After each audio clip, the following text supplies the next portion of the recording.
যদি আমরা জীবনে একবার রোজা রাখি বা জীবদ্দশায় একবার পালন করি তাহলে কি সেটি যথেষ্ট নয়? তবে আপনি ভুল করবেন। Point number 1। তবে বিষয়টি কিছুটা অসম্পূর্ণ থেকে যায়। আপনি কি আমার উত্তর শুনবেন? হ্যাঁ, কিন্তু না, ঠিক আছে। আমি উত্তর দিচ্ছি, আপনি বাধা দিচ্ছেন।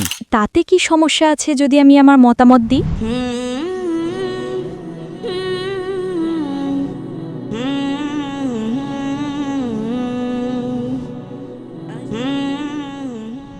আমার নাম ফাইরোজ হাসনা কারিমা এবং আমি কিয়ংহি বিশ্ববিদ্যালয়ের একজন ছাত্রী। আসলে আমি আপনাকে কিছু প্রশ্ন করতে চাই।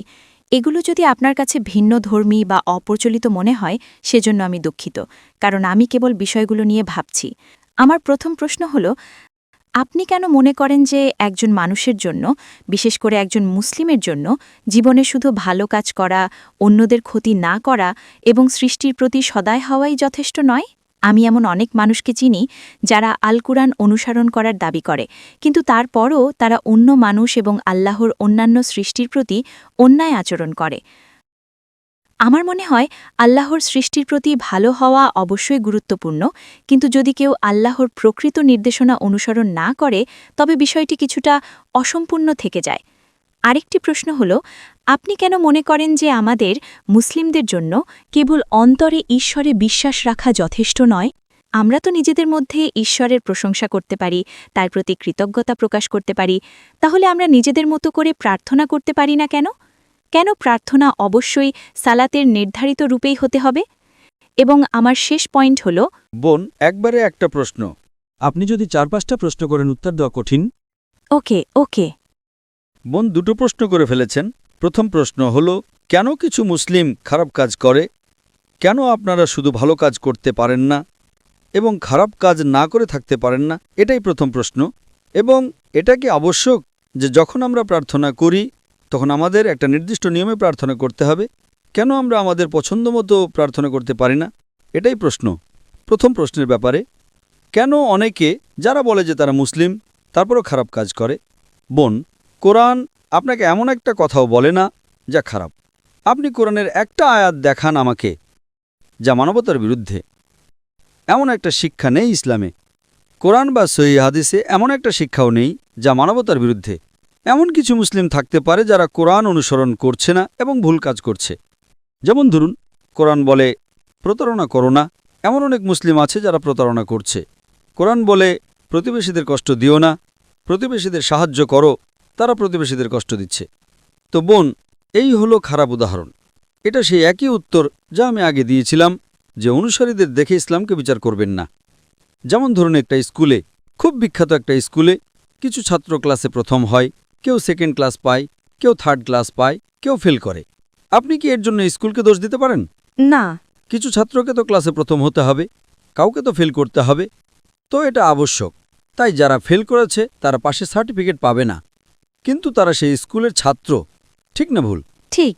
ঠিক। একইভাবে যারা নিজেদের মুসলিম বলে এবং তারা ভুল কাজ বা খারাপ কাজ করে, তারা পাশের সার্টিফিকেট পাবে না, তারা সেই স্কুলের খারাপ ছাত্র। কিন্তু আপনি কি এর জন্য স্কুলকে দোষ দিতে পারেন? না, আমি পারি না।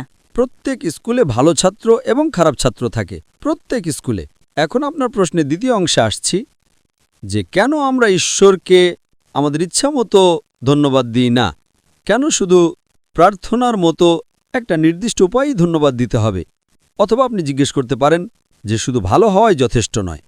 কোরআন বলে সূরা আল আসর অধ্যায় নম্বর 103 আয়াত নম্বর 1 থেকে 3-এ, এখানে 4টি শর্ত আছে যে কোনো মানুষের জান্নাতে যাওয়ার জন্য। আচ্ছা। والعصر إن الإنسان في خسر إلا الذين آمنوا وعملوا الصالحات وتواصوا بالحق وتواصوا بالصبر। সময়ের কসম, মানুষ অবশ্যই ক্ষতির মধ্যে রয়েছে, তারা ছাড়া যাদের ঈমান আছে, যারা সৎ কাজ করে, যারা মানুষকে সত্যের উপদেশ দেয় এবং যারা মানুষকে ধৈর্য এবং অবিরাম চেষ্টার উপদেশ দেয়। শুধু ঈমান নয়, ঈমান মানে ঈশ্বরে বিশ্বাস করা যথেষ্ট নয়। আপনাকে নেক কাজও করতে হবে। ডাকাতি করা উচিত নয়, প্রতারণা করা উচিত নয়, অন্যদের সাহায্য করা উচিত। দ্বিতীয়টি হলো, প্রথম হলো ঈমান, বিশ্বাস। দ্বিতীয় হলো সৎ কাজ। তৃতীয় হলো মানুষকে সত্যের উপদেশ দেওয়া, মানুষকে সঠিক পথে ডাকা। এবং চতুর্থ হলো মানুষকে ধৈর্য এবং অবিরাম চেষ্টার উপদেশ দেওয়া। যদি এগুলোর কোনোটিও বাদ পড়ে, সাধারণ পরিস্থিতিতে আপনি জান্নাতে যাবেন না। আচ্ছা। যেমন ধরুন, আপনি বলতে পারেন এমন মানুষ আছে যারা খুব ভালো, প্রতারণা করে না, ডাকাতি করে না, অন্য মানুষকে সাহায্য করে, খুব সত্যবাদী, কিন্তু তাদের বিশ্বাস নেই, তারা ঈশ্বরকে ধন্যবাদ দিচ্ছে না, অথবা তারা ভুল ঈশ্বরকে ধন্যবাদ দিচ্ছেন। এমনকি তারাও জান্নাতে প্রবেশ করবে না, এমনকি তারাও স্বর্গে যাবে না। কেন? কারণ 1 নম্বর হল আমাদের স্রষ্টাকে ধন্যবাদ দেওয়া মানুষের সাহায্য করার চেয়েই বেশি গুরুত্বপূর্ণ। যেই স্রষ্টা আপনাকে সৃষ্টি করেছেন, যেই স্রষ্টা আপনাকে জীবন দিয়েছেন, যেই স্রষ্টা আপনাকে এই সমস্ত সুবিধা দিয়েছেন, আপনি তাকে ধন্যবাদ দিচ্ছেন না এবং আপনি তাকে অপমান করছেন। এটা বড় পাপ মানুষকে অপমান করার চেয়ে। তাই 1 নম্বর হল প্রথম বোঝা এবং অনুভব করা স্রষ্টা কে এবং তাকে ধন্যবাদ জানানো, যেভাবে তাকে ধন্যবাদ জানানো উচিত। যেমন ধরুন, আপনি বললেন কেন আমরা সেভাবে প্রার্থনা করব যেভাবে আমরা করি। হ্যাঁ, কেন? বেশ, এখন আপনাকে প্রশ্ন করছি, আল্লাহ আমাদের সৃষ্টি করেছেন, তিনি সেরা, যিনি আপনাকে বলতে পারেন কিভাবে তার কাছে প্রার্থনা করা উচিত। আজ আমি বলবো যে আমি হয়তো এক পায়ে দাঁড়িয়ে প্রার্থনা করতে চাই, আমি অমুকভাবে প্রার্থনা করতে চাই। যেমন ধরুন, ক্লাসে শিক্ষক বলেন যে ঠিক আছে, যদি তুমি আমাকে সম্মান করো তাহলে তুমি আমার আদেশ মেনে চলো। ছাত্র বলল, না না, আমি আপনাকে সম্মান করি, কিন্তু আমি আপনাকে মানতে চাই না, আমি সেভাবে সম্মান করতে চাই যেভাবে আমি সম্মান করতে চাই। কে সঠিক? শিক্ষক। কারণ শিক্ষক বলেন যদি তুমি আমাকে মানো তবে তুমি আমাকে সম্মান করবে। সুতরাং সর্বশক্তিমান ঈশ্বর, যিনি স্রষ্টা, তিনি নির্ধারণ করে দিয়েছেন কিভাবে আপনার প্রার্থনা করা উচিত। এবং যখন আমরা প্রার্থনা করি আমরা উপকৃত হই, কারণ আমাদের নামাজে আমরা সিজদা করি, আমরা আমাদের শরীরের সর্বোচ্চ অংশ কপালকে মাটির সর্বনিম্ন অংশে রাখি এবং বলি সমস্ত প্রশংসা আল্লাহর যিনি মহান, সমস্ত প্রশংসা আল্লাহর যিনি মহান 3 বার। কারণ আজ মনোবিজ্ঞানীরা আমাদের বলে যে আমাদের শরীর আমাদের নিয়ন্ত্রণে থাকে, আমাদের মন সরাসরি আমাদের নিয়ন্ত্রণে থাকে না। তাই মনকে দখল করতে হলে আপনাকে শরীরকে বিনম্র করতে হবে। আমি সালাতের উপর একটা লেকচার দিয়েছি, সালা দ্য প্রোগ্রামিং টুয়ার্ডস রাইচাসনেস, যা বিস্তারিত বলে কেন আমরা সালাত আদায় করি সেভাবে, যেভাবে আমরা করি। আমি আপনাকে ইউটিউবে সেটা দেখতে অনুরোধ করছি। আপনার উত্তরের জন্য ধন্যবাদ। এবং আমার শেষ প্রশ্ন আছে, আমি কি পারি? অবশ্যই। তো যতদূর আমি জানি, ইসলাম আমাদের শেখাচ্ছে কিভাবে জীবনে ভালো কাজ করতে হয় এবং পরকালের জন্যও। কিন্তু আপনার আগের উত্তর অনুযায়ী আমি যেটা নিয়ে ভাবছি সেটা হলো, কেন এটা ভুল যদি আমি মানুষের প্রতি ভালো কাজ করি এবং ঈশ্বরে বিশ্বাস করি এবং আমি তার আদেশ পালন করি, যেমন অন্যদের সাহায্য করা এবং কুরআনে উল্লেখ করা আরও কিছু বিষয়। কিন্তু আমি শুধু বুঝতে পারছি না যেভাবে আমাদের প্রার্থনা করা উচিত, এবং আপনি সেটা আগে উল্লেখ করেছেন, এবং রোজার বিষয়টি এবং অন্যান্য সুন্নার বিষয়গুলো আমি ঠিক ওগুলো বুঝতে পারি না।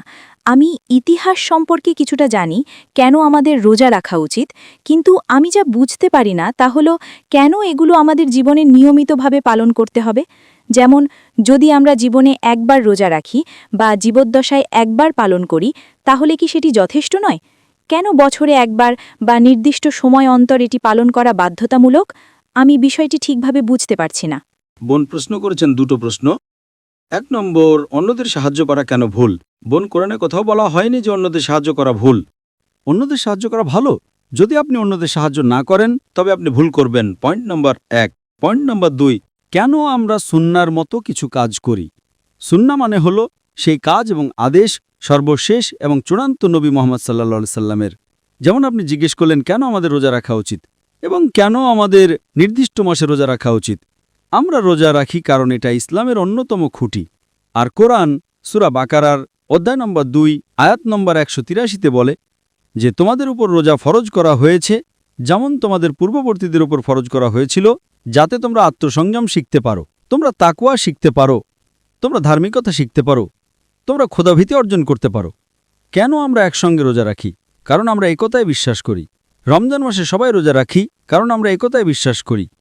যখন আমরা প্রার্থনা করি আমরা একসঙ্গে প্রার্থনা করি। যদি আপনি একতার সাথে প্রার্থনা করেন তবে একা প্রার্থনা করার চেয়ে আপনি বেশি সওয়াব পাবেন। একইভাবে রোজা মানে আপনাকে 1 মাস রোজা রাখতে হবে, তাই 1 মাস সম্পূর্ণভাবে রমজান মাস হিসেবে নির্ধারণ করা হয়েছে। এটা 29 থেকে 30 দিন এবং আমরা নবীর সুন্নার শিক্ষা অনুসরণ করি কারণ তিনি সর্বশক্তিমান ঈশ্বরের সর্বশেষ এবং চূড়ান্ত নবী। বোন, আমি আপনাকে জিজ্ঞেস করছি, আপনি কি বিশ্বাস করেন একজন ঈশ্বর আছেন? হ্যাঁ, আমি ঈশ্বরে বিশ্বাস করি। আপনি কি বিশ্বাস করেন নবী মুহাম্মদ সাল্লাল্লাহু আলাইহি সাল্লাম ঈশ্বরের নবী? হ্যাঁ, আমি ওটাতেও বিশ্বাস করি। তাহলে এর মানে আপনি একজন মুসলিম। হ্যাঁ, আমি জানি। ঠিক আছে। ধন্যবাদ। বোন, আপনি কি শাহাদা আরবিতে বলতে চান? কারণ একজন মুসলিম হতে হলে অন্তত দুটো জিনিস থাকা দরকার।